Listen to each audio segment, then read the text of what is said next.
with you, Sean. Okay, so good morning once more. It's my pleasure and honor to welcome you all here in this event, talking on the situation on DRC Congo. Before we start our discussion, I would like to give the floor to Sean to opening remarks before we enter in the center of the conversation. Thank you, Sean. Yeah, sorry, bear with me just for 1 second here while I finish setting up the live stream to our Facebook page. And it should just take 1 second and it should be going live any moment now. And okay, preparing. And we are live now on Facebook as well. So a big thank you to everyone who is here with us today. A warm welcome from the International Peace Bureau. For those of you that are not familiar with IPB and our work, we are an international network of peace and peace-related organizations. We have currently 400 or so organizational members and around 1,000 individual members from around 100 countries around the globe. And we are working for a world without war and the creation of a just peace for all.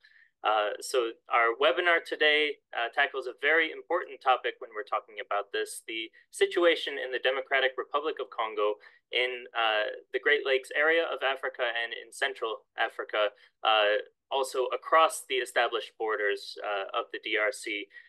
It's very much an issue that has been ongoing for a long time and of concern to many of us peace activists around the globe. But despite that, one that is very often underreported and not put in the same focus as other wars that are happening in the Western world.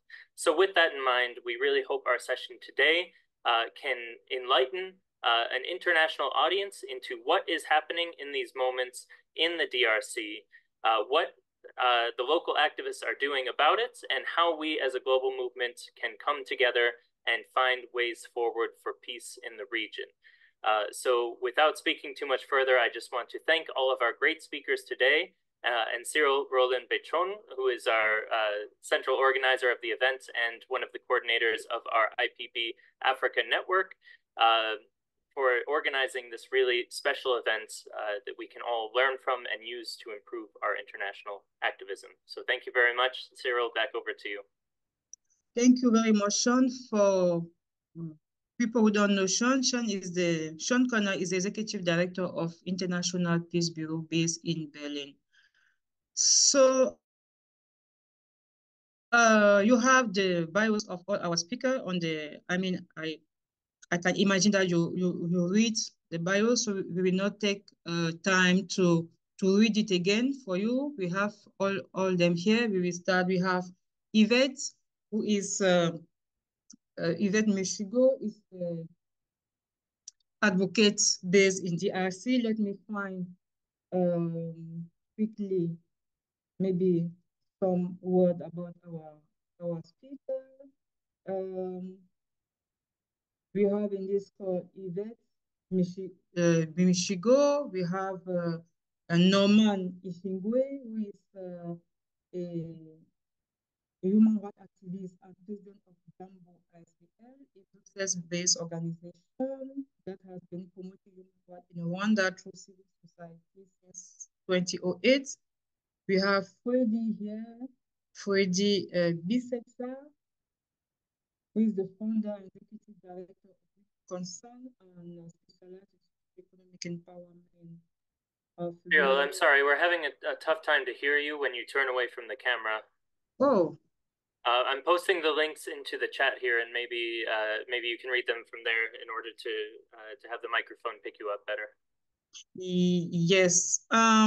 If it is in the chat, maybe we can go straight to intervention. We will start by Yvette, as we said in our preparatory meeting. Yvette, we talk about the overview on DRC, the democratic process, governance, and conflict management. After Yvette, we will have a speech from Freddy concerning the conflict in the East in DRC. After Freddy, Tom Amani will take the floor to talk about the question of natural resources and the role and response from international community. After him, Raissa will get in, talking on women and gender issue, and Norman will close the first round by talking about the way forward for the sustainable peace in DRC. So without waste much time, Yvette, could you please take the floor? As we said, it is 5 to 7 minutes of brief overview to leave more space for conversation and discussion. Yvette? Oui, merci beaucoup, Cyril, pour la parole. Voilà, à parler de la situation de gouvernance et démocratie et conflit en RDC, c'est pas facile, mais je vais essayer quand même de ramasser certains éléments rapidement. D'abord, je vais parler un peu du processus démocratique en RDC, d'abord avec les cycles de conflit. Et donc, pour la RDC, on peut considérer que déjà, à peine libérée de la dictature de Mobutu, la RDC a été plongée dans des graves crises sécuritaires depuis 1998. Et puis voilà, c'est autour vraiment d'un siècle que les conflits durent en RDC. Et cette crise de la RDC trouve sa source dans les interventions militaires de pays voisins. Quand je parle des pays voisins, je vois le Rwanda, l'Ouganda et le Burundi. Et cette crise est largement favorisée par la faiblesse des forces de sécurité de la RDC. Les forces de sécurité de la RDC qui sont issues des multiples opérations, des brassages, des mixages, y compris celles issues des groupes rebelles opérant sur le territoire national, ce qui a favorisé plusieurs infiltrations de l'armée congolaise, des éléments à la solde des États agresseurs de la RDC. Donc, même l'agression actuelle de la RDC par les forces rwandaises du M23 est à situer dans la continuité de la guerre livrée par ces pays dans la région des Grands Lacs. Et cela se manifeste aujourd'hui à travers aussi plusieurs groupes armés qui sont disséminés principalement à l'est de la RDC, avec une particularité est que tous ces groupes armés, et que ce soit aussi les groupes rebelles M23, tous ces groupes armés sont situés dans des régions à fortes ressources minières et agricoles. Donc, on comprend déjà d'emblée que le conflit armé en RDC est alimenté par effectivement cette présence-là des ressources minières et qui constitue exactement, disons, qui alimente les envies extérieures. Mais en parlant de la RDC, on peut aussi noter que sur l'aspect démocratique, c'est que la RDC, déjà en 2005, s'était dotée d'une nouvelle constitution. Et cette nouvelle constitution qui est venue justement après 32 ans voilà, de dictature de Mobutu. Et les premières élections ont eu lieu après ces 32 ans de dictature en 2006. Donc, les premières élections après 40 ans. Et ce qui a été vraiment un tournant décisif par rapport au processus démocratique en RDC. Sûrement que le second cycle de ces élections-là qui s'est tenu en 2011 ont été aussi organisés, mais bien sûr marqués par de fraudes massives, parce que la situation politique, elle était devenue relativement tendue dans les pays, et cela ne faisait qu'empirer. Avec ça, nous avons noté qu'en 2016, déjà directement, on a noté que déjà au niveau de la RDC, le second mandat de Kabila est contesté par l'opposition et par la société civile parce qu'effectivement, à la fin de son second mandat, la Constitution ne lui permettait plus de briguer un troisième mandat selon les articles 70 et 220 de la Constitution, ce qui va alimenter plusieurs contestations de l'opposition, ce qui va aussi engendrer des journées de violence, des manifestations qui étaient durement réprimées. des opposants et des journalistes étaient arrêtés. Mais voilà que vers 2016, la Cour constitutionnelle va autoriser les présidents à rester au pouvoir à l'absence de nouvelles élections.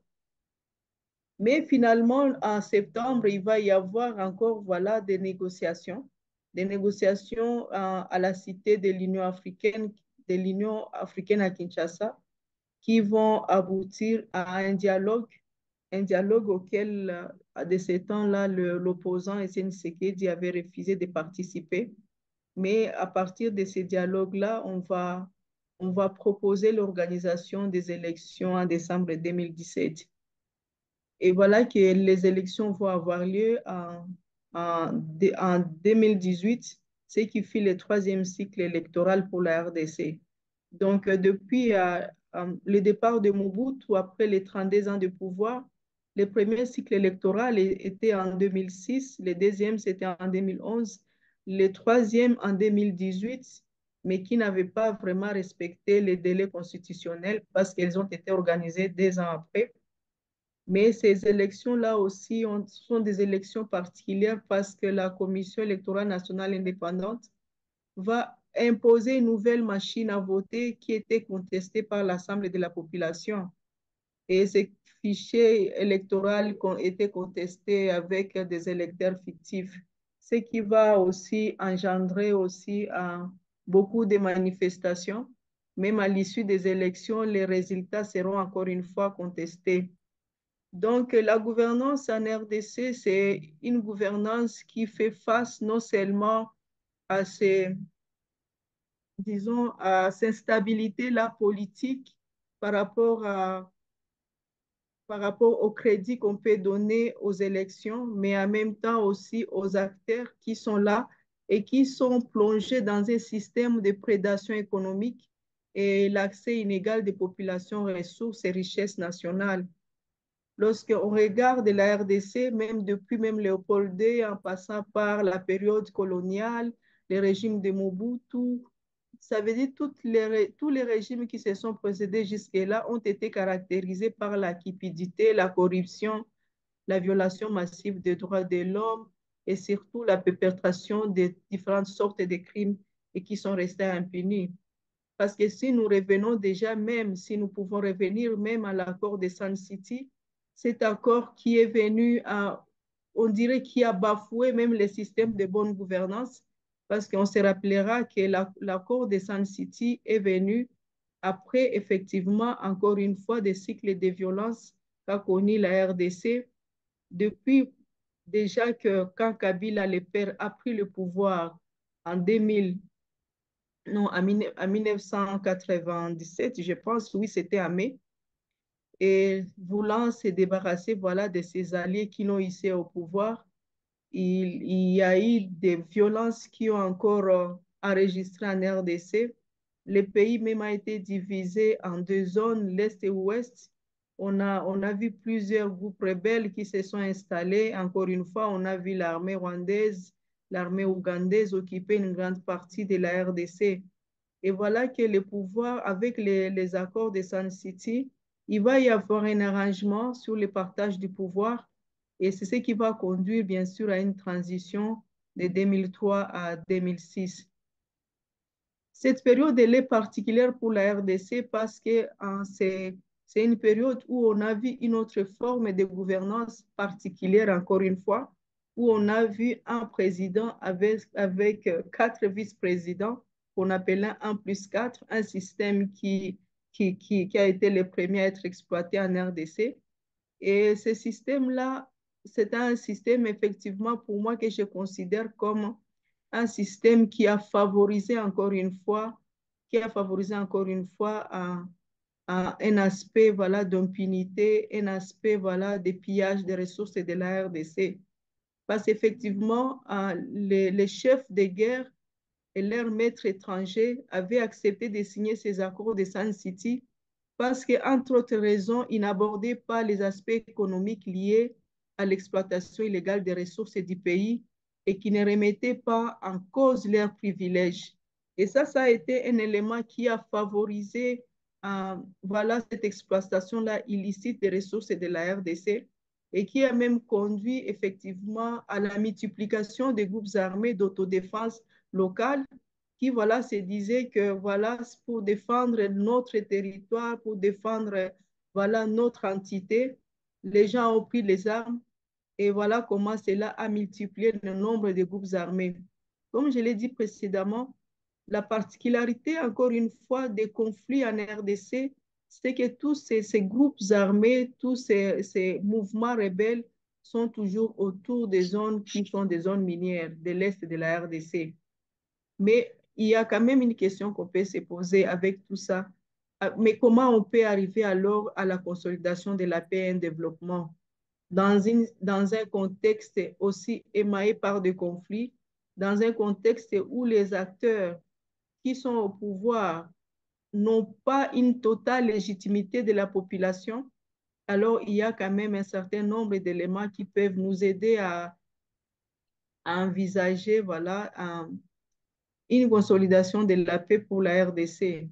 Et pour moi, le premier élément auquel il faut penser, lorsqu'on regarde non seulement les systèmes de gouvernance qui est, qui est particulièrement émaillé par la corruption, les détournements, lorsqu'on regarde les niveaux sociaux de la population où la pauvreté et la population vit une façon pauvre, lorsqu'on regarde les niveaux d'impunité, où on a l'impression que lorsque on est plutôt remercié par des postes.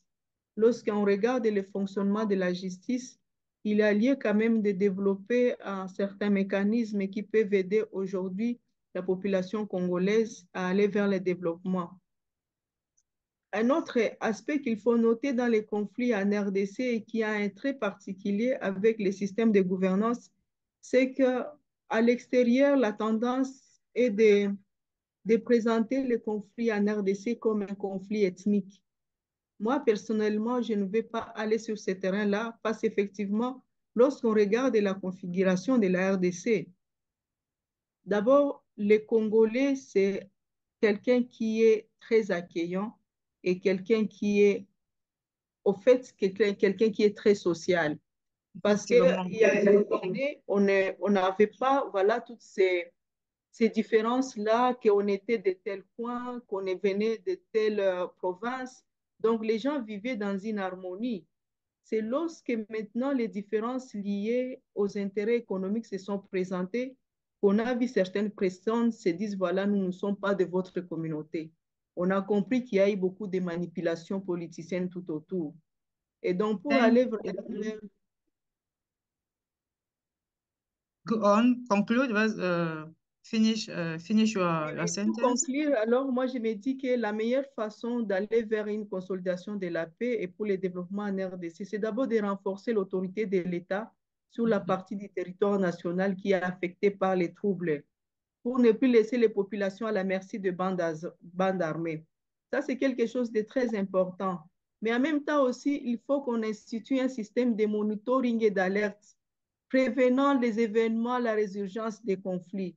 Cela peut occasionner effectivement de prendre des mesures en amont et en aval par rapport à toutes ces bandes qui se nourrissent voilà, de ces côtés qui est le niveau du territoire qui est incontrôlé.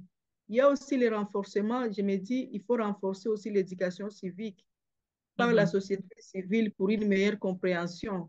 Parce que effectivement, la société civile a un rôle très important à jouer, non seulement par rapport à la compréhension de la participation citoyenne au processus de démocratisation, mais en même temps par l'exercice du pouvoir civique par la population. Okay. Il y a aussi un élément qui est assez important pour la RDC. On ne va pas oublier tout ce qui s'est passé.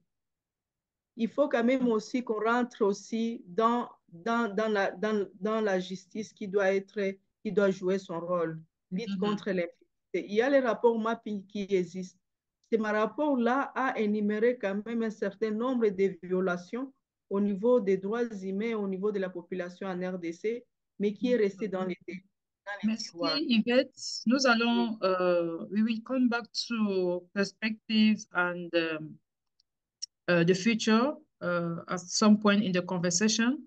So thank you very much for this introduction. It was really good to leave you have more time because it was good to have this context in the DRC. So we really enjoy learning about armed groups, natural resources, corruption, restriction of civic and democratic space, election contestation, human rights violation and impunity, the role of civic education, and the situation of the state authority over the country. So thank you very much for all these interesting insights we just shared. After you, Freddy Bisetsa, we have his first brief introduction about the conflict in the east of DRC. Thank you very much. Please, Freddy, go take the floor and try to be brief, 5 to 7 minutes, so that we have more time for conversation. Thank you.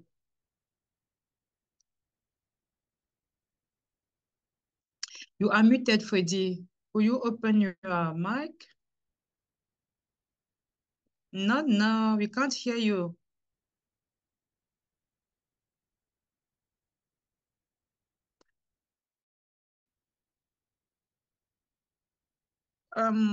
Okay, while waiting for Eddie to find solution with his mic, I will give the floor to Amani Tom. Amani, are you there? Yeah, I'm here. Thank you very much. Please. Thank you very much. Yeah, for your brief introduction on national resources, the role and the response from international community. We hear how Yvette just stressed on the matter of corruption, resources, natural and agricultural resources in DRC. Thank you. Thank you very much, Cyril, for having me. I will be very brief.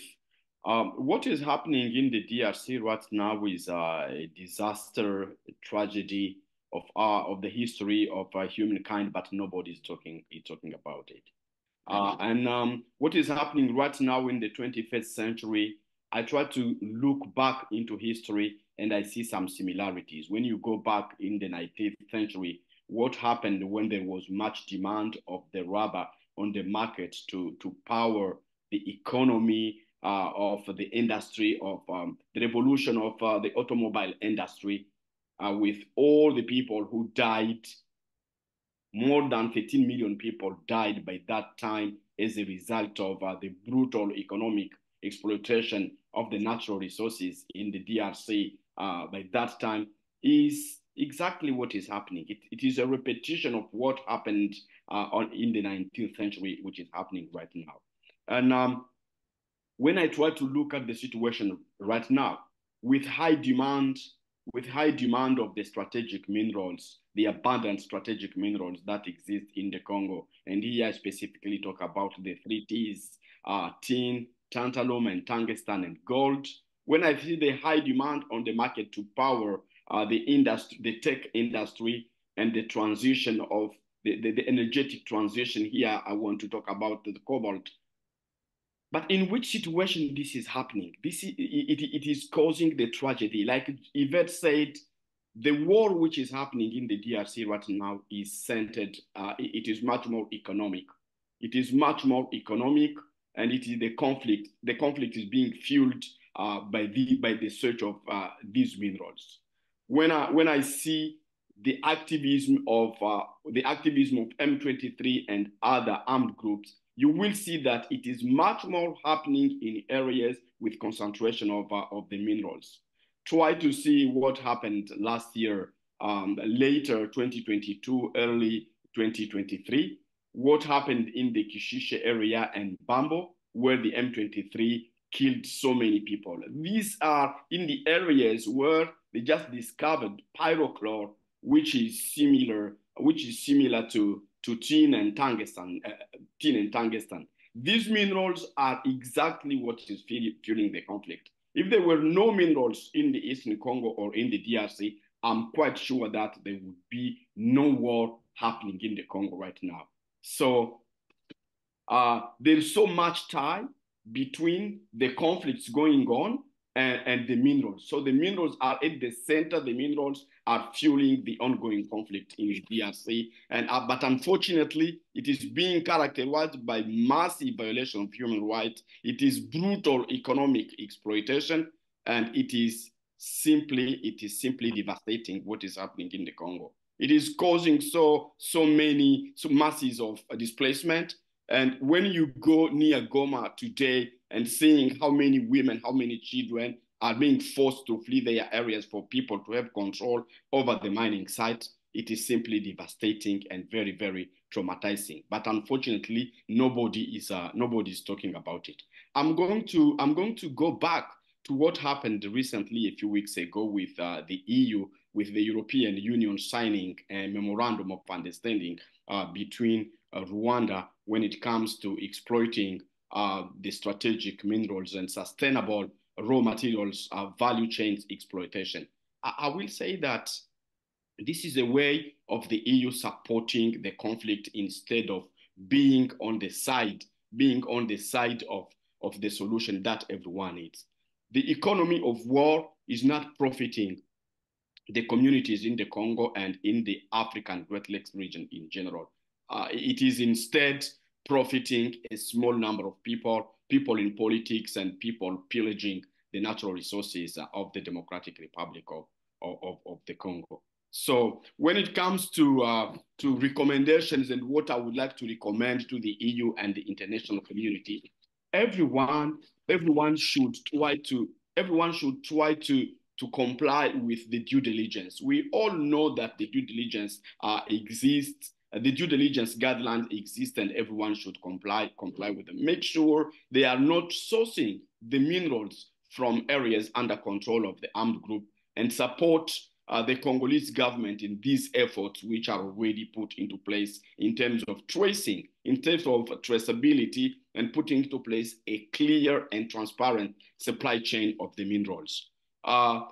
I would like to recommend the international community to make sure they should be able to sound the alarm to any entity, actor, or big players of whoever is fueling and sourcing minerals from areas under control of armed forces of these armed groups. We have to make sure the supply chain is clean and transparent and is not having blood, because there is so much blood being shed. There is so much blood of Congolese people being shed in the name of the exploitation of natural resources, especially the three T's. And today we are talking about cobalt. How can we talk about a successful green transition, energetic transition, if people are dying every day in the Congo? If women are being subjected to rape every day, if rape is being used as a weapon of war every day, if children are being subjected to child soldering, what kind of successful green energetic transition are we going to talk about? The conflict to minerals has to be something everyone is looking into, because it is happening in the Congo. They are sourcing in the Congo, but it is landing in your cell phone, in your electronic devices every day, no matter where you are, in many countries, members of the international community.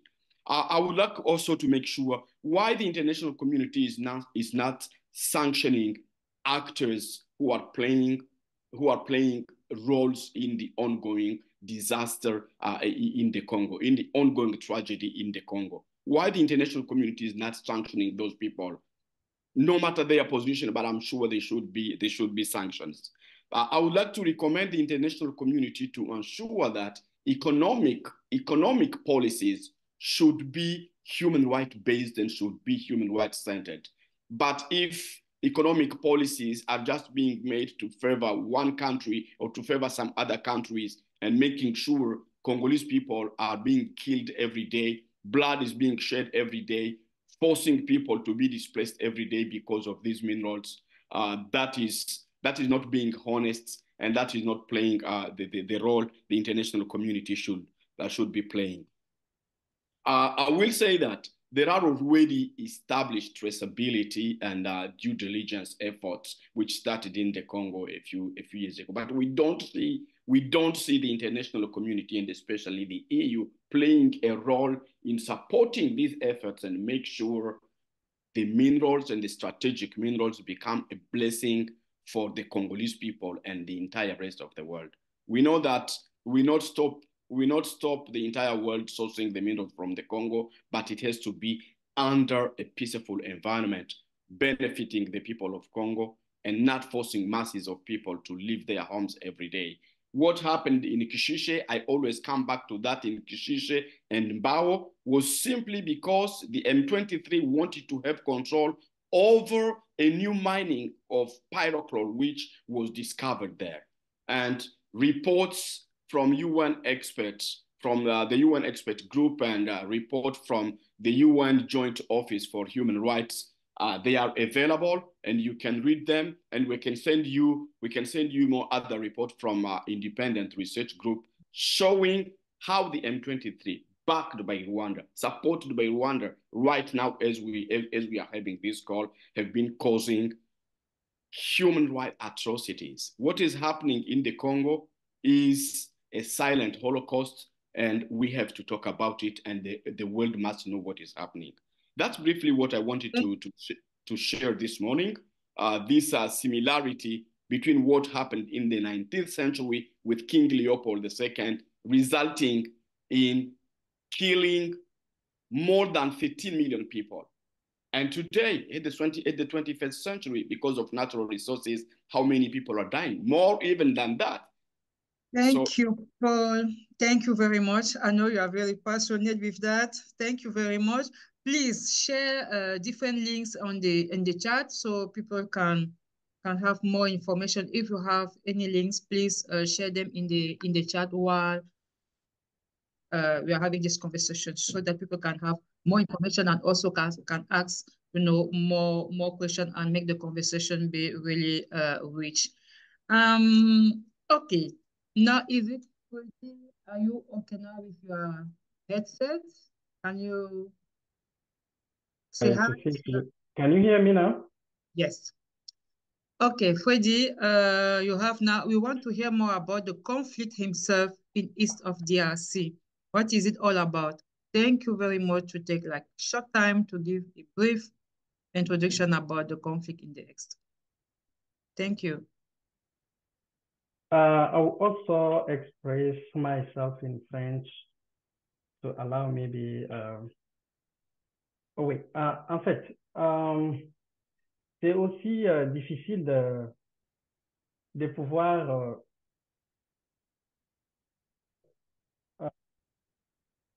concerne les contextes de conflits en RDC, parce que c'est très complexe et ça date déjà depuis longtemps, parce que aujourd'hui nous comptons à peu près 3 décennies que le Congo, et spécialement et plus précisément l'Est du Congo, en train de vivre les conflits armés qui ont opposé évidemment divers acteurs que nous voulons parler dessus maintenant.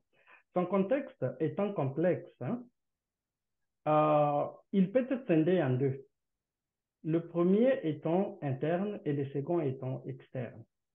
À l'interne, comme les gens qui m'ont précédé ont dit, la zone a été incubateur des centaines de groupes armés, certains étant nationaux, les autres étant étrangers, et ces derniers ont pris le contrôle des différentes zones minières de la région et ont ainsi dominé sur la population civile en lui imposant de lourdes conséquences dont les viols, les pillages, les meurtres, les déplacements et consorts. Les groupes se sont proliférés. Les populistes s'en sont servis pour s'autopromouvoir sur le champ politique congolais en taxant certains des Congolais, des Rwandais, des étrangers, dont les Tutsis, les Banyamulenge au Sud-Kivu, et cela a engendré des conflits infinis avec les conséquences innombrables, dont les déplacements, les pillages, les viols. Et ça a été un point d'entrée, un trou pour les autres pays. Parce qu'il y avait déjà des guerres, il y a des groupes armés qui sont étrangers, les groupes armés qui sont nationaux, qui sont en train de se faire la guerre. Et ça fait un point d'entrée pour les autres pays qui ont voulu profiter de ces désordres et vouloir pénétrer et déstabiliser plus le pays. L'autre face qui touche les pays étrangers, certains d'entre eux, comme le Rwanda, le Burundi, l'Ouganda, qui revendiquent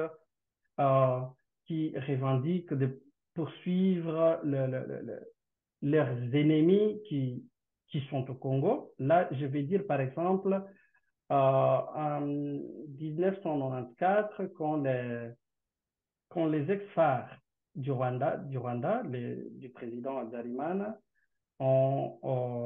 et les génocidaires, les Interahamwe, après leur défaite face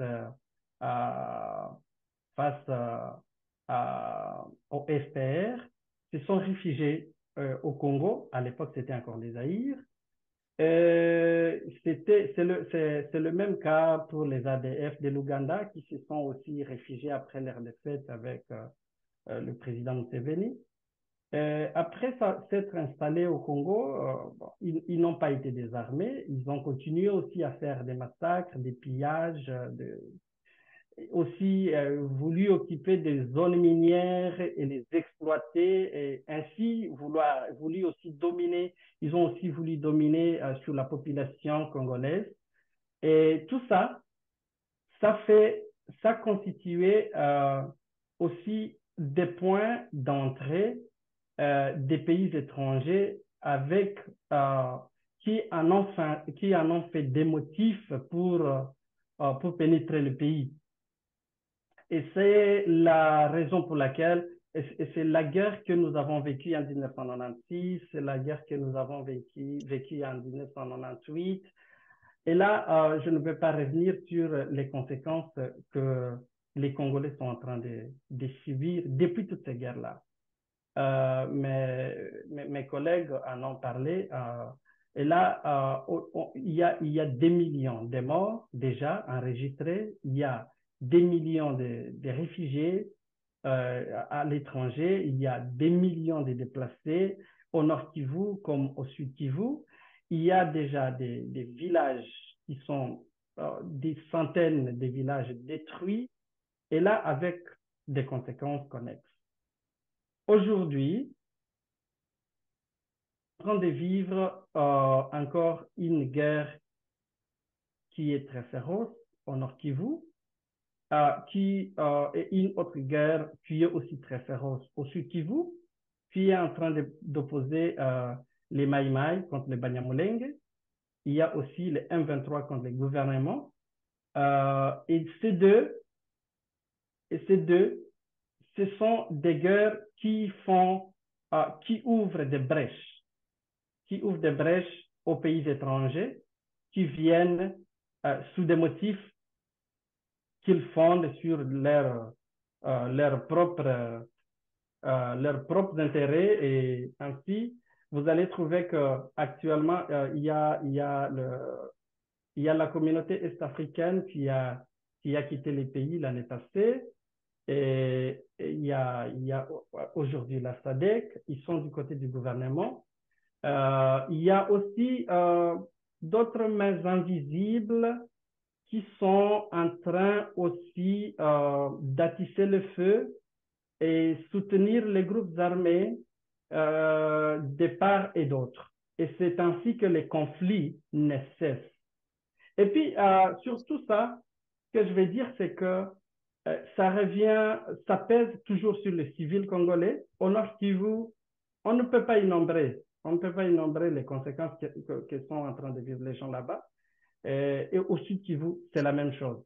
Alors, en ce qui est des acteurs, les acteurs il y a des acteurs nationaux, comme il y a des acteurs étrangers. Les acteurs nationaux, là, je vais dire, il y a des politiciens qui se servent de ces conflits armés pour se promouvoir sur le champ politique. Il y a aussi d'autres politiciens qui se servent aussi de ces conflits pour aussi s'enrichir, comme mes collègues l'ont dit. Ça, c'est une guerre vraiment purement économique, mais qui fait appel à des autres aspects qui soient pour soutenir, pour attiser le feu, mais la raison étant économique. Et cette raison économique est des fois des raisons personnelles qui sont des raisons des politiciens personnels. Il y a aussi des raisons qui sont des raisons économiques étrangères, les pays qui s'ingèrent dans les guerres pour aussi pouvoir piller les ressources minières. Et pour le faire, il faut quand même, il faut qu'ils fassent quoi? Il faut qu'ils attissent les feux et que les Congolais entre eux s'entremagent. Et ainsi, ça ouvre la brèche pour que les pays étrangers entrent et fassent ce qu'ils veulent faire. Et tout ça, voilà un peu ce que je peux dire. Il y a, comme je venais de dire, il y a des acteurs nationaux, il y a des acteurs étrangers qui sont en train de jouer sur ces conflits armés que nous sommes en train de vivre actuellement au Kivu. Et voilà un peu ce que je pourrais dire. Thank you. Thank you very much, Freddy, for this overview on the situation right now in the east part of Congo DRC.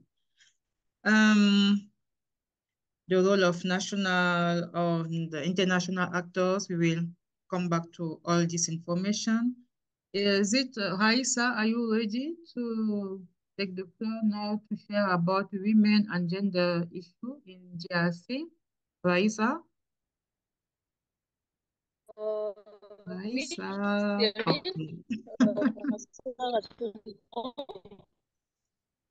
Your song is not good. Okay, talk again.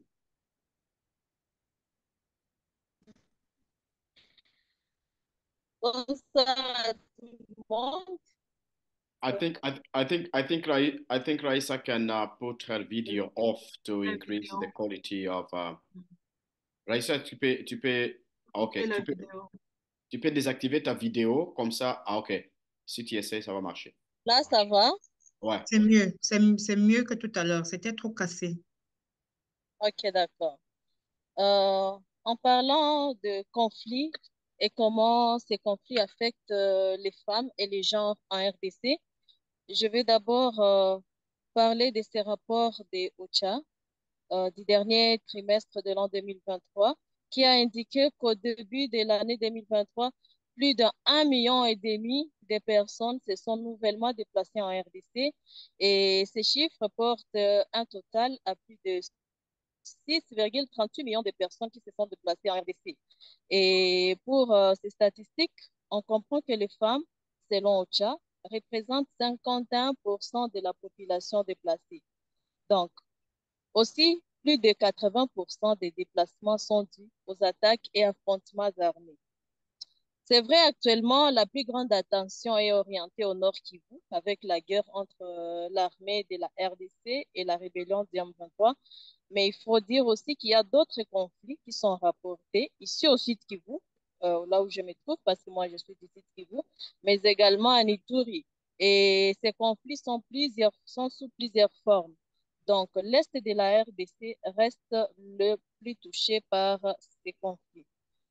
Cela pousse donc plusieurs familles à fuir leurs habitations vers des zones plus ou moins calmes parce qu'ils estiment que là où je vais, peut-être je serai sécurisée, là où je vais, peut-être je vais trouver à manger et ces personnes se retrouvent dans des camps de déplacés pour certains, mais également il y a d'autres familles qui se retrouvent dans des familles d'accueil.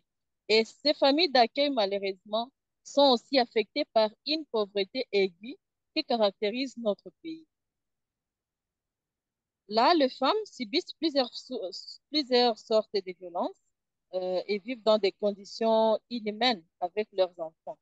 Et si je peux énumérer certains cas, on peut trouver pour certaines femmes qui vivent avec la peur au quotidien Ces femmes vivent avec la peur au quotidien et les vivent sans espoir. Donc, tu te dis aujourd'hui, j'ai vu, mais peut-être demain, je ne serai pas là. Ces familles-là, ces femmes se retrouvent dans des milieux où leurs économies sont affaiblies car elles ont tout abandonné. Vous aviez des champs où vous cultiviez, vous aviez par exemple de l'élevage, mais vous êtes censé tout abandonner et fuir dans des zones où vous n'avez plus rien. Et cela affaiblit les économies des femmes qui se retrouvent encore plus pauvres qu'avant. Il y a le manque de médicaments dans ces camps, dans ces familles d'accueil. Il y a le manque d'éducation pour les enfants qui ne vont plus à l'école. Il y a manque de nourriture. Il y a manque de l'eau. Et aussi, il y a des femmes qui sont violées par des personnes en uniforme. Ces femmes qui se retrouvent sans rien sont censées aller dans des champs à côté pour trouver du bois, trouver de la nourriture pour leur famille. Et là où elles vont chercher quelque chose, elles sont violées. Les viols qui est aujourd'hui pris comme arme de guerre en RDC, donc on utilise les viols, on viole les femmes comme si ce sont des choses, donc ce sont des trucs qu'on ne comprend même pas. Il y a des femmes qui sont violées, et quand elles sont violées, dans notre société, c'est une femme qui n'a plus de valeur. Le mari l'abandonne à son triste sort, la femme se retrouve seule avec les enfants, et là, elle doit se démener seule sans mari. Il y a aussi des femmes qui sont obligées de se prostituer quand elles se retrouvent dans cette situation sans rien. Donc, elles se sentent obligées d'aller faire la prostitution pour avoir quelque chose. Et comme il y a des carrés miniers partout, presque au sud, au nord de la RDC, donc ce sont des milliers où il y a une forte densité de personnes et où il y a quand même une forte agglomération et les femmes se retrouvent là-bas à se prostituer pour trouver quelque chose pour faire nourrir leurs enfants. Il y a également ce qui se crée dans notre communauté, c'est un déséquilibre dans le foyer, car il y a des maris qui sont tués, il y a des femmes qui sont tuées. Le mari se retrouve seul avec les enfants. La plupart, ce sont des femmes qui se retrouvent seules avec les enfants parce que les maris sont tués et la femme reste avec toute la charge de la famille. Il y a également dans ces camps de réfugiés et partout où ces déplacés se retrouvent, il y a un manque accru de kits pour la santé sexuelle et de la reproduction. Il y a également la vie conjugale qui est affectée. Les gens peuvent minimiser cela, mais nous sommes en Afrique, nous connaissons la valeur de la famille. Quand on se retrouve dans des camps comme ça, entassés dans une petite maisonnette en bâche, où les conditions sont inhumaines, déplorables, cela tue quand même la vie d'une famille parce que les papas, la maman ne savent plus vivre la vie du couple et ils se retrouvent dans des situations qui ne permettent pas une bonne harmonie en famille. Il y a également le fait pour les pays de vivre dans la méfiance ici dans la sous-région de Grand Lac. Je parle de la RDC, je parle du Rwanda et du Burundi. Cela fragilise la cohabitation pacifique et les commerces transfrontaliers qui est exercé pour la plupart des fois par les femmes. Parce qu'il y a toujours des femmes qui quittent la RDC, l'Est de la RDC pour aller au Rwanda, acheter quelque chose pour revenir vendre ici. Et ces femmes vivent avec cela. Mais il y a déjà les frontières du Burundi, entre le Burundi et le Rwanda qui sont fermées. Cela affecte les femmes de la sous-région. Il y a les fermetures de frontières entre la RDC et le Rwanda qui sont fermées vers 15 heures. Cela ne permet pas aux femmes d'exercer très bien leur commerce transfrontalier. Et il y a ce qu'on appelle également, et ce qu'on vit en RDC, en l'Est, c'est le traumatisme qui devient inexplicable. Et aujourd'hui, tout le monde est affecté. On se dit, aujourd'hui, c'est cette partie-là, mais peut-être demain, c'est moi. Et nous, les humanitaires, quand on apporte de l'aide, quand on voit toutes ces personnes-là affectées, nous sommes également affectés à notre niveau et on devient aussi traumatisé. C'est vrai, il y a des organisations locales qui apportent de l'aide et des donateurs qui essaient d'apporter du soutien aux bénéficiaires. Mais là aussi, je vais dire que le besoin est énorme par rapport à l'aide et les donateurs aujourd'hui, ils optent pour la résilience. Donc, tout cela ne favorise pas une bonne aide humanitaire. Et il est impossible donc de parler de l'intégration du genre. Il est impossible de parler aujourd'hui de la participation de la femme en RDC pendant que tous ces contours-là détruisent son âme et surtout ça tue tout son être. C'est ce que je voulais dire. Et dans tout cela, nous déplorons le fait pour la RDC d'avoir des très bonnes lois sur le genre. Et ces lois sont sur du papier, des bonnes lois, mais avec une très faible application. Nous déplorons également le silence de l'Union européenne, la communauté internationale face à cette guerre dont les Congolais sont victimes. Et aujourd'hui, les Congolais expriment cette désolation à travers les gestes populaires de l'équipe de football de la RDC lors de la demi-finale de la Coupe d'Afrique en Côte d'Ivoire. Nous espérons que l'attention sera tournée vers cette population meurtrie. Je me retrouve présentement dans les fins fonds du Sud Kivu pour apporter de l'aide à certains déplacés internes. Il faut voir la misère qui se lit sur leur visage. Des gens qui n'ont rien, des gens qui vivent une misère indescriptible, des enfants qui vivent dans la malnutrition aiguë et qui ne savent pas où se tourner, des femmes qui vont chercher de l'eau à des kilomètres, et là, avec tous les risques d'être violées. Donc, il faut mettre une attention particulière sur les différents rapports de toutes les personnalités de la société civile et tourner les regards vers les peuples congolais qui aujourd'hui n'a aucune valeur et vers cette femme qui doit aussi participer à cet édifice qui est la RDC. Je vous remercie. Merci beaucoup, Ralisa. Merci de nous. Thank you very much for sharing this picture with us. It's good to know, it's good to repeat so that we have it in mind that women and girls are suffering in Kivu and all the east part of DRC. And now we give the floor to Norman to have like his brief vision of the future and in the construction of sustainable peace in DRC. Thank you, Cyril. And I want to start by thanking the International Peace Bureau for inviting me to this distinguished speakers. And sorry, yes. Okay. Yes, it's an honor to speak among distinguished speakers, and I'm grateful for their insightful contribution.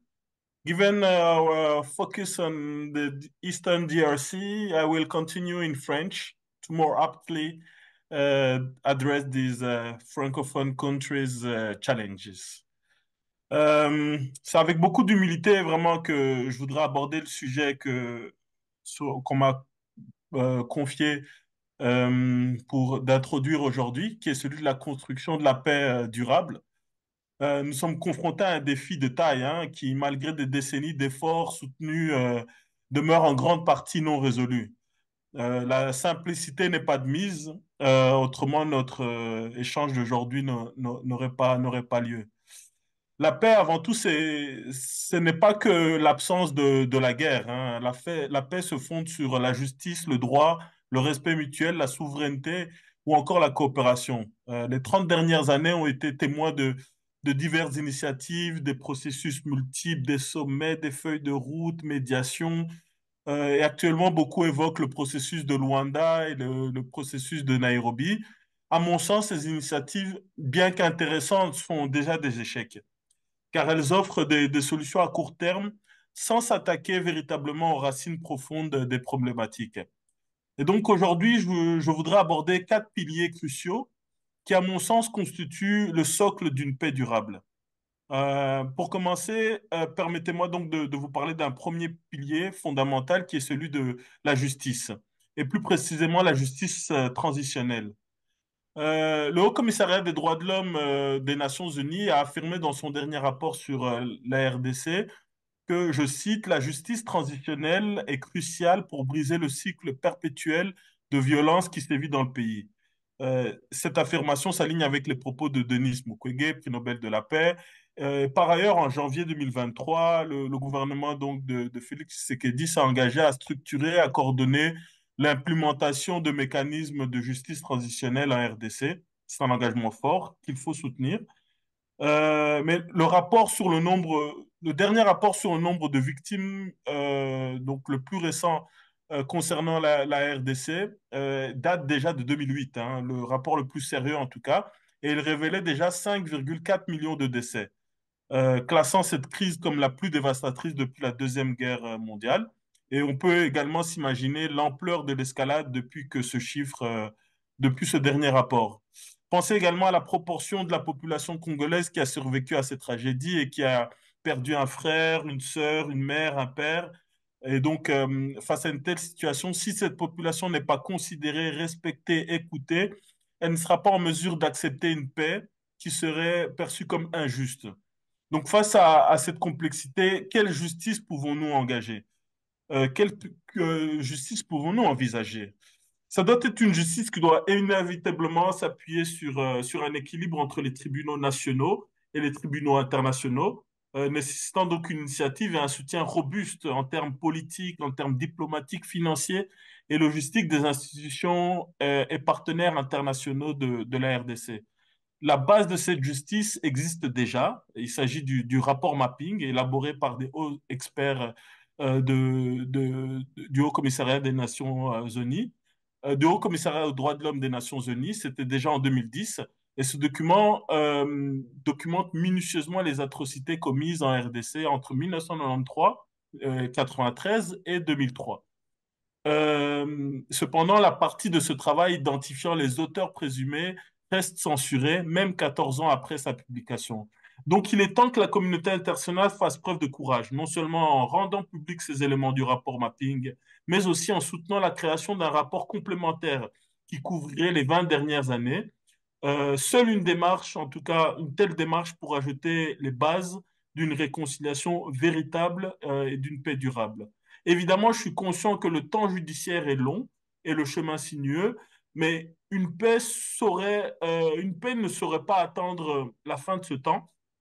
Mais le début de ce processus, s'il est ressenti comme sincère, juste et impartial, sera suffisant, en tout cas suffisamment retentissant pour créer un climat de confiance au sein des populations, les rendant prêtes à accueillir et à créer sereinement une paix. Le second pilier crucial dans notre quête de paix durable, c'est la revitalisation de l'accord cadre pour la paix, la sécurité et la coopération pour la République démocratique du Congo, plus communément appelé l'accord cadre d'Addis Abeba. Il a été signé le 24 février 2013 par 11 pays donc, de la région des Grands Lacs. Et cet accord représentait à l'époque une étape significative dans l'effort collectif pour mettre fin au conflit à l'est de la RDC et pour s'attaquer aux racines profondes de la violence. Cet accord comprend deux volets principaux. Un volet international qui est clairement insuffisant et un volet national qui incombe à la RDC et qui est à la fois solide et complet.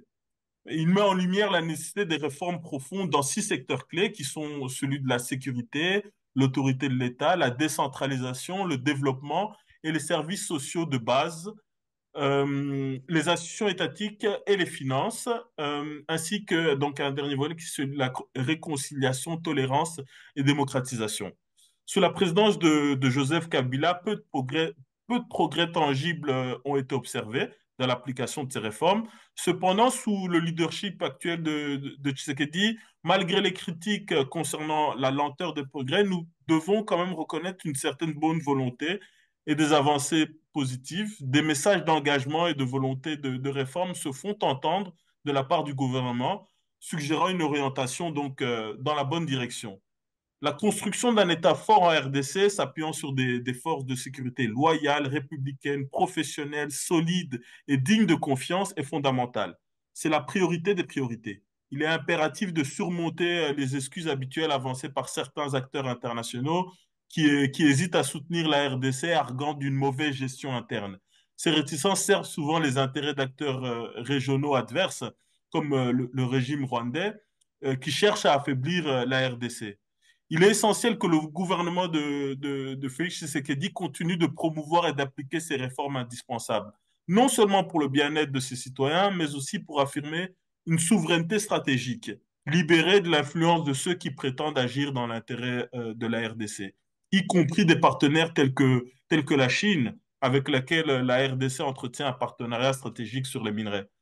La revitalisation de l'accord cadre donc d'Addis Abeba n'est pas seulement une nécessité politique et étatique, c'est un impératif moral également, qui est indispensable si nous souhaitons voir émerger une paix durable et une stabilité régionale dans cette région. Le troisième pilier que nous devons aborder est la nécessité de sanctionner le régime rwandais.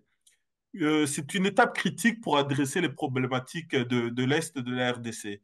Il est aujourd'hui largement reconnu que l'influence du Rwanda dans la déstabilisation de cette région est substantielle. Tant que le régime de Paul Kagame continuera d'agir avec impunité, les efforts de pacification dans l'Est de la RDC resteront vains. Le sentiment d'invulnérabilité du régime de Kagame est palpable, soutenu par une perception tant au niveau africain qu'international, qu'affaiblir ce régime est hors de question.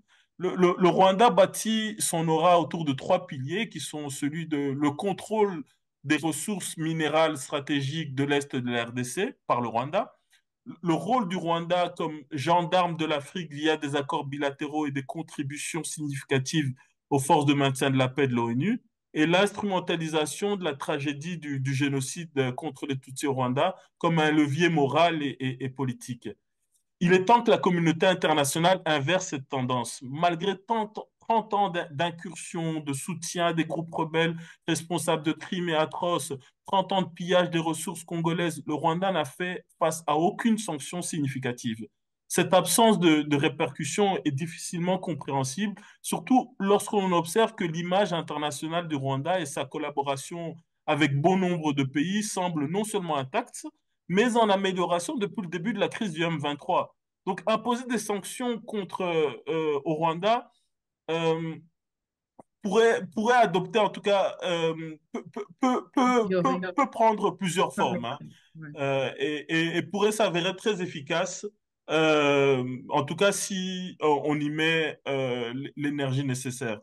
Euh, j'ai bientôt fini, Cyril. Le dernier point, en tout cas, que je souhaiterais aborder, le dernier pilier, c'est celui donc de la problématique des réfugiés rwandais. Cette question est au cœur de la crise que nous vivons à l'est de la RDC depuis des décennies. L'arrivée massive de 2 millions de réfugiés rwandais à l'est du pays, fuyant les exactions commises par le FPR, a été un catalyseur donc de la crise. À ce jour, le HCR reconnaît plus de 200 000 réfugiés rwandais. Cependant, ce chiffre est selon nous, en tout cas, euh, à doubler parce il ne comporte pas les apatrides et les non enregistrés. Et étonnamment, alors que les réfugiés rwandais représentent la plus importante communauté de réfugiés en RDC, ils ne bénéficient pas des mêmes structures d'accueil et d'aide humanitaire que d'autres groupes de réfugiés. Et, et la question des réfugiés rwandais est exclusivement, en tout cas, traitée sous l'angle humanitaire, alors que il est impératif que cette question soit également traitée autour de tables de discussion dans des processus politiques pour la résoudre fondamentalement. Donc, il faut reconnaître que les programmes existants de retour volontaire sont insuffisants et que donc le rapatriement volontaire vers le Rwanda ne fonctionne pas. Et donc se poser la question, mais qu'est-ce qui ne fonctionne pas dans ces programmes? Et pour répondre à cette crise, il est nécessaire que l'État congolais, la communauté internationale adopte une position ferme, poussant vers un processus politique avec le Rwanda qui favoriserait une ouverture politique et la mise en place de conditions dignes pour le retour de ces réfugiés.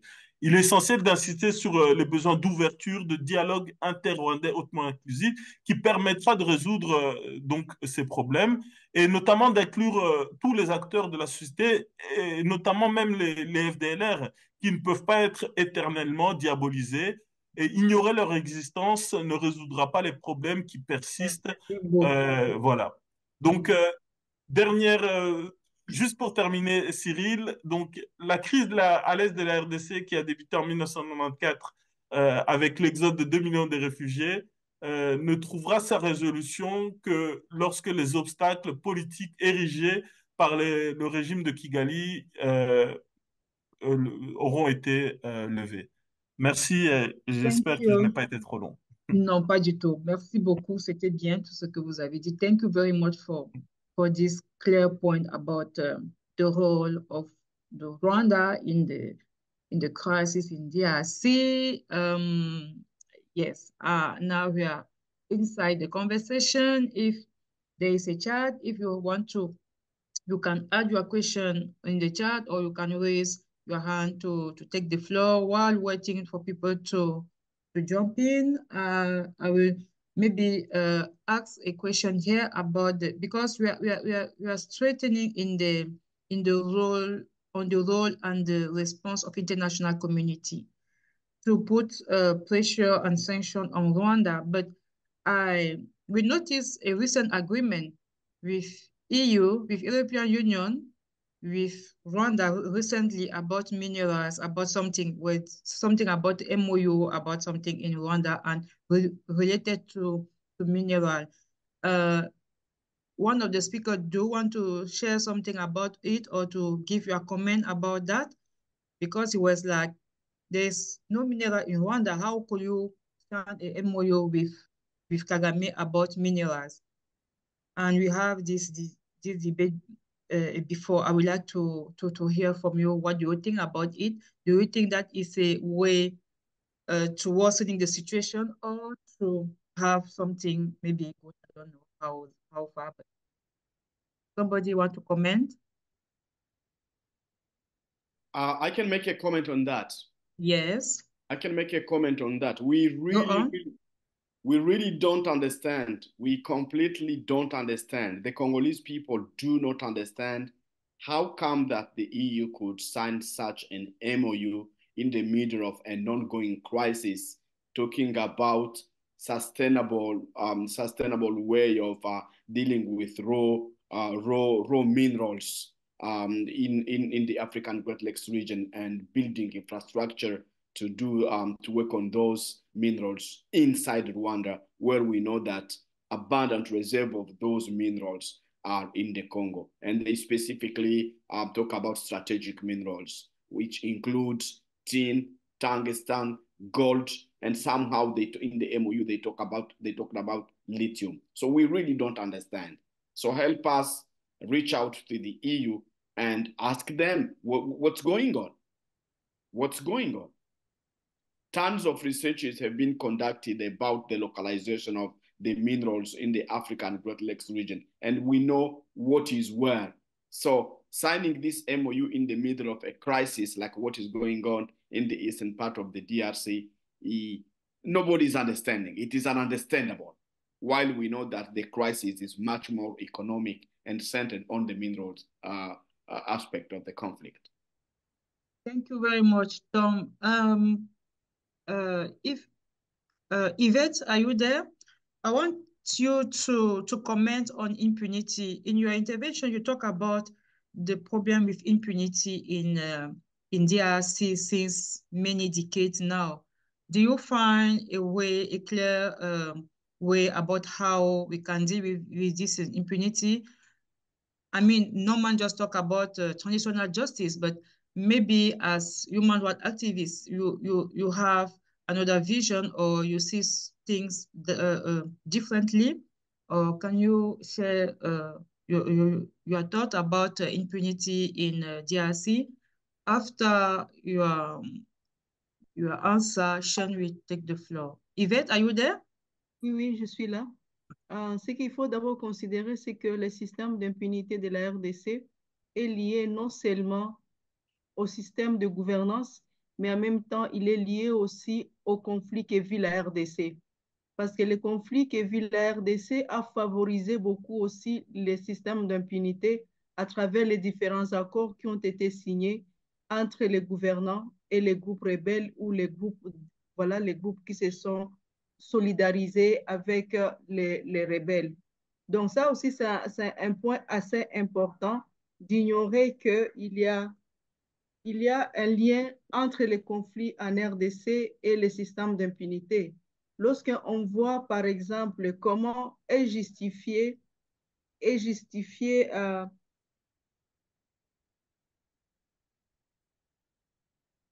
moyens sont limités et que les moyens sont orientés vers les efforts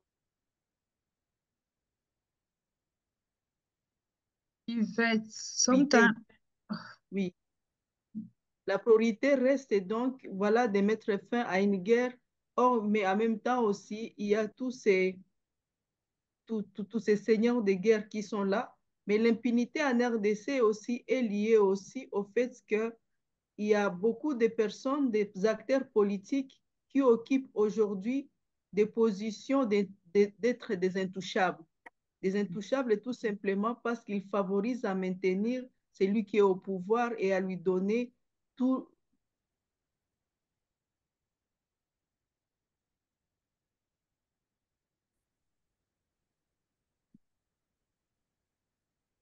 I Et don't cela know what favorise this, oui. Yvette, your mic is freezing. Ça ne passe pas? Par moments, c'est entrecoupé. Il y a des moments qu'on ne suit pas. Donc, j'ai parlé des réformes de la justice, mais j'ai parlé Effectivement. aussi des réformes voilà, de la sécurité. Là, je parle Mhm. des services de sécurité, l'armée, la police, les autres services de renseignement. Mais j'ai Ok. parlé en même temps aussi voilà, d'établir un système de gouvernance qui est assaini, un système de gouvernance assaini où même ceux qui détournent l'argent, ceux qui corrompent sont amenés devant la justice, mais en même temps aussi d'arrêter de justifier l'intouchabilité de certaines personnes à travers certains accords qui sont signés. Ça aussi, c'est un D'accord. aspect qui encourage Thank you. effectivement l'impunité en RDC. Thank you very much. Sean, your hand is up. Yeah, I think that question was a good segue to something I'd like to bring in or ask about. I'm wondering if any of our speakers would have some more information regarding where the arms, the weapons that are used by these armed groups are coming from, and if there's also a way that from an international level we could either track these or take action to prevent the arms from reaching the hands of the armed groups. If there's something there as well we can focus on. So any inputs on that would be very interesting. Thank you, Sean. Somebody want to jump in? Comment ces armes-là parviennent? Peut-être je peux me jeter un moment. D'accord, D'abord, vas-y. il faut qu'il y ait une certaine traçabilité par rapport à tout cela, parce que déjà, lorsque nous avons des coins de notre pays qui sont incontrôlés, ça veut dire qu'il n'y a pas l'autorité de l'État. Des endroits où facilement on peut traverser sans contrôle. Ouais.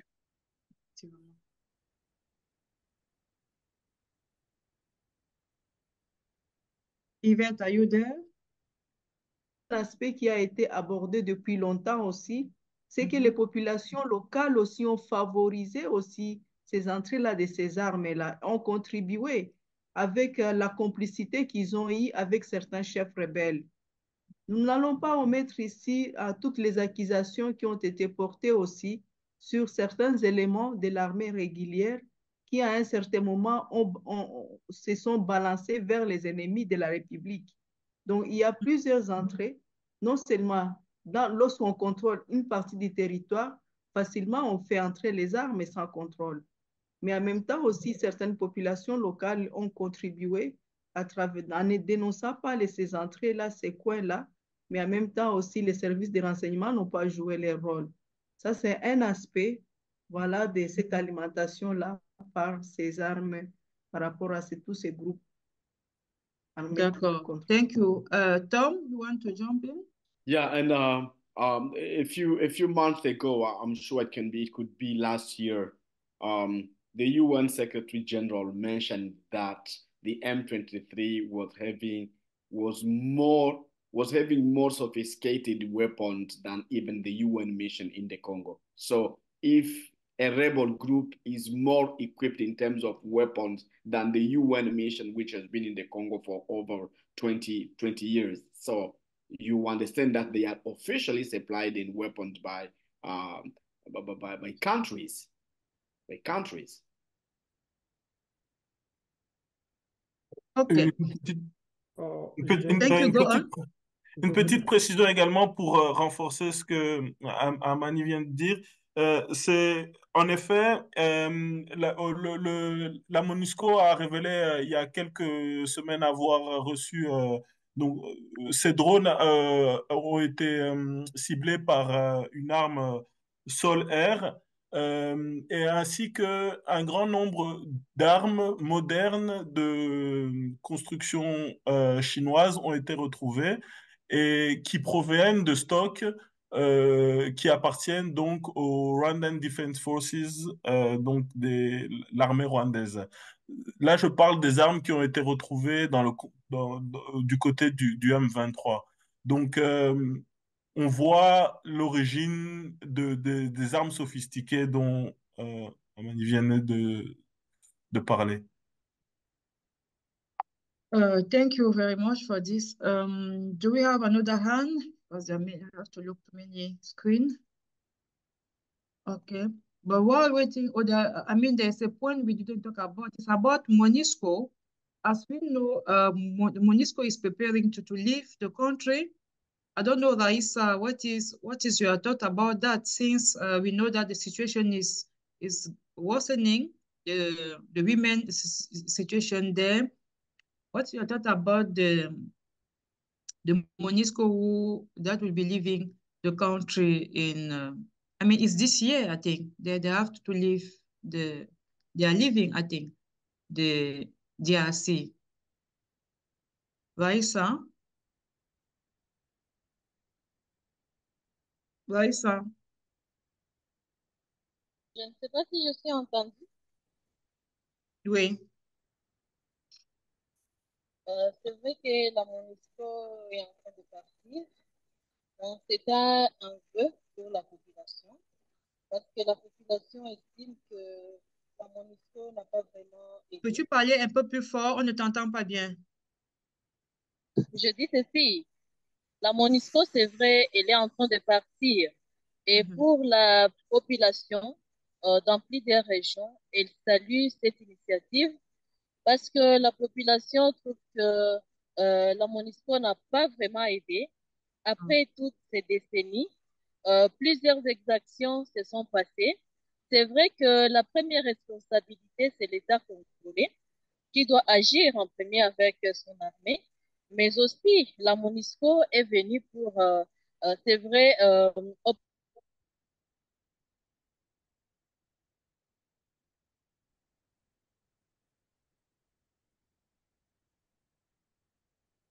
Raisa?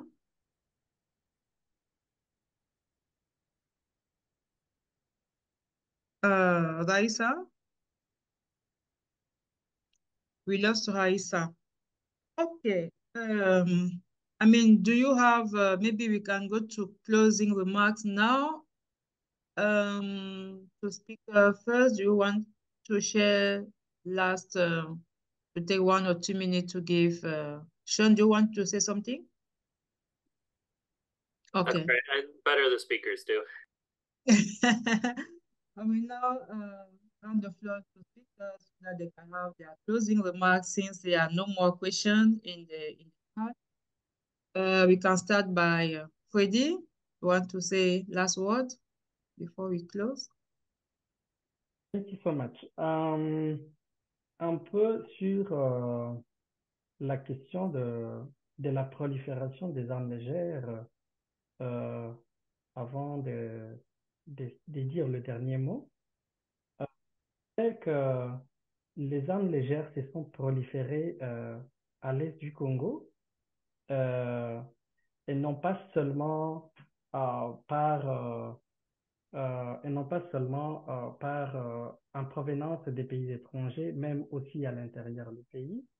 Là, je vais préciser moins sur le bord de la rivière Ruzizi entre la frontière du Burundi et du Rwanda. Là, il y a une porosité exagérée, là où les armes entrent par les groupes armés qui s'interchangent.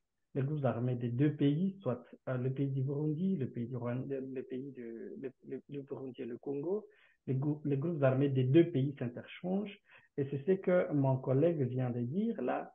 la population n'a pas joué un bon rôle en dénonçant et aussi les services de sécurité n'ont pas été très efficaces à pouvoir fermer bien les ports d'entrée des armes.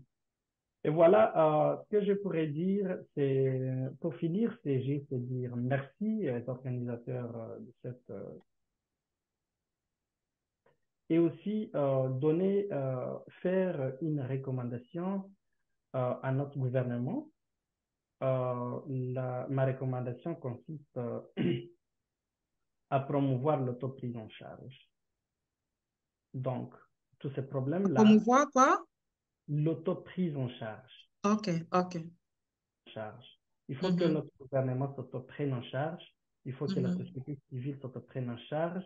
Parce que le problème, après tout, il est congolais. Ce sont les Congolais qui les vivent.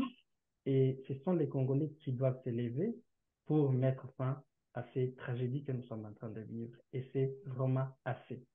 Et voilà, c'est ma dernière recommandation. Je vous remercie. Merci beaucoup. Thank you very much, Freddy. States should take all their responsibility in DRC. Thank you for that. Norman, you want to say last word? Oui, merci Cyril. Merci encore une fois pour cet échange. Merci à tous les orateurs et à ceux qui ont posé des questions.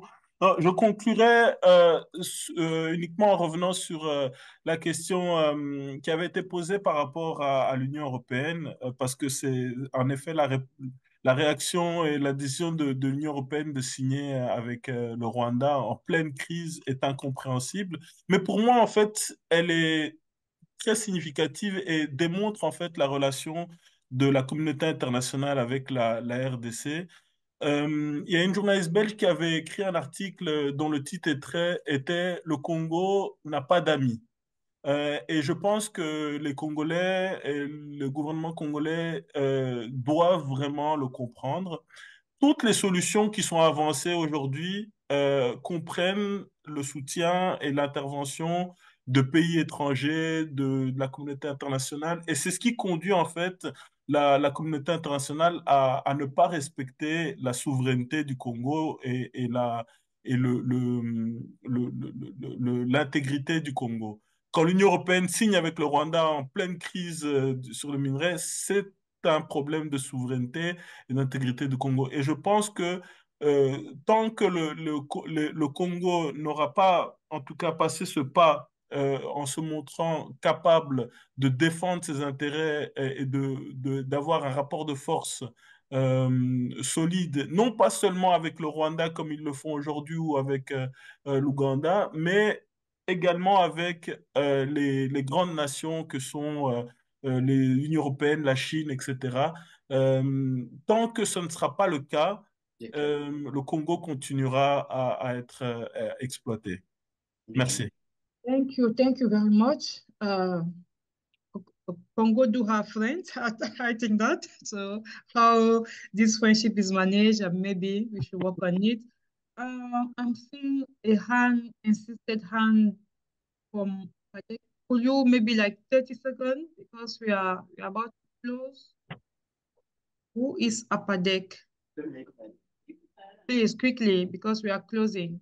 Could you share your thought quickly, like 30 seconds if you want? Yes, bonjour, bonsoir. Bonjour, les collègues. Je suis Paul Boulambo. Je suis aussi en République démocratique du Congo. Je ne sais pas si vous m'entendez très bien. Allô? On vous entend très bien. Merci beaucoup. Malgré les difficultés de la connexion, mais c'est la raison pour laquelle je n'ai pas vraiment suivi toutes les discussions par rapport à la situation de la RDC. Je suis dans la province du Sud Kivu, à l'est. Je suis dans la ville d'Uvira. Je vais vous remercier d'abord les organisateurs, Cyril, Ernest et les autres, d'avoir organisé cette réunion de discussion sur la République démocratique du Congo. Et de notre côté, nous nous plairons. On voit, c'est comme si la RDC a été vraiment très rejetée au niveau des acteurs des droits de l'homme, les organisations qui interviennent dans les différents domaines pour quand même contribuer à une vie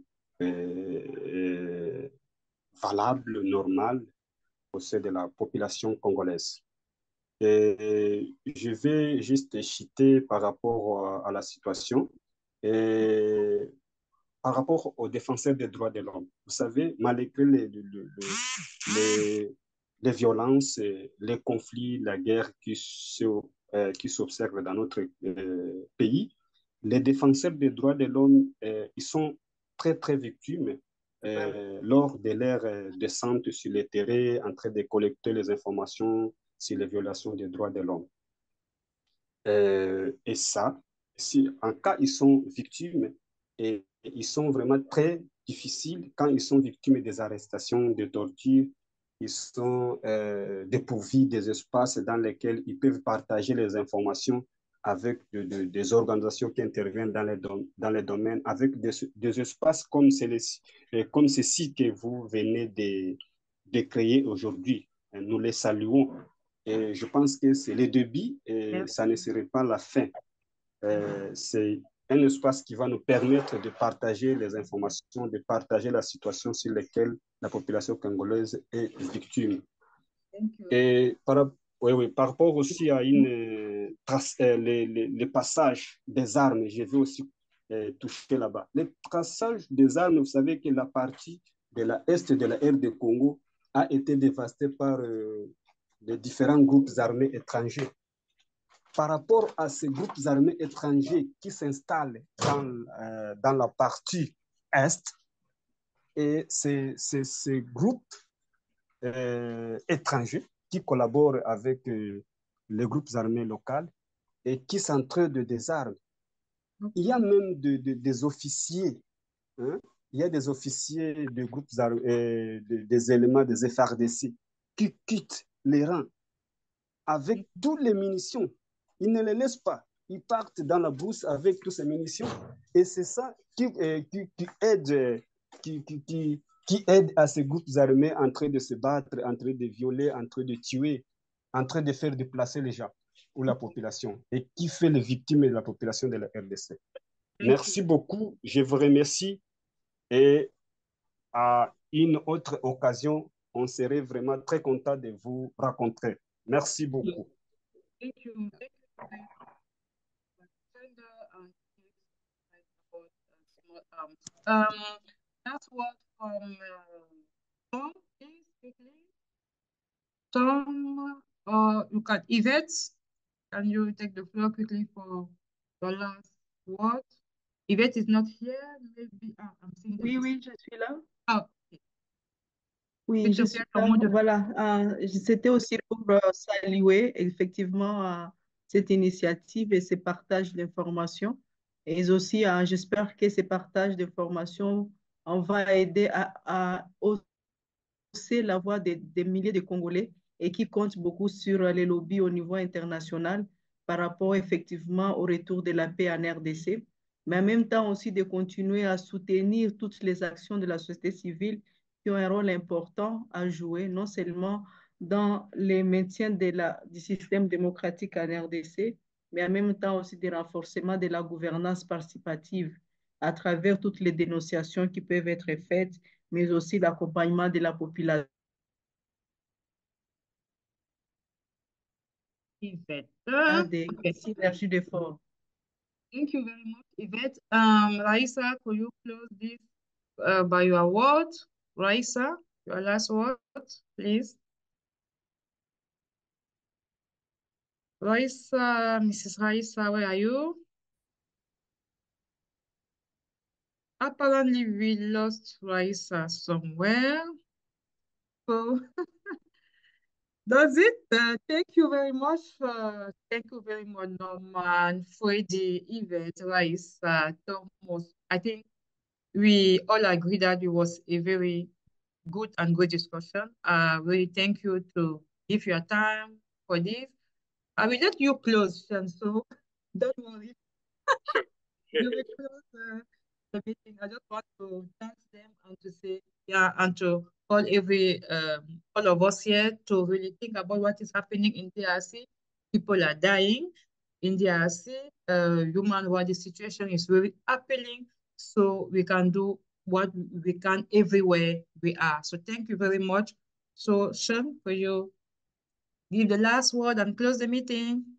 Absolutely. Right before our meeting began today, one of our speakers asked us the question, well, what's the next step? What are we going to do next after this?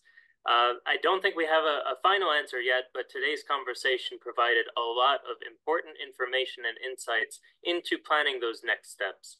The IPB, as I mentioned before, is an international network, and we are so thankful and so grateful to have such committed and expert peacemakers, peace builders in the Democratic Republic of Congo, in the Great Lakes area, in the surroundings. And really a central part of our work is to bring you all together to have these important discussions, to exchange with one another, and to see where we can build common ground together and find work that we can do to build a stronger community for peace. I think many of the speakers were saying, you know, the difficulties of DRC not having friends. I don't know if the translation came through exactly correctly, but we at the International Peace Bureau and our network are friends of the DRC, and we want to do what we can to help you all, to bring you together, and together fight for peace, fight against European interests in minerals, and for a just transition and a better future for the DRC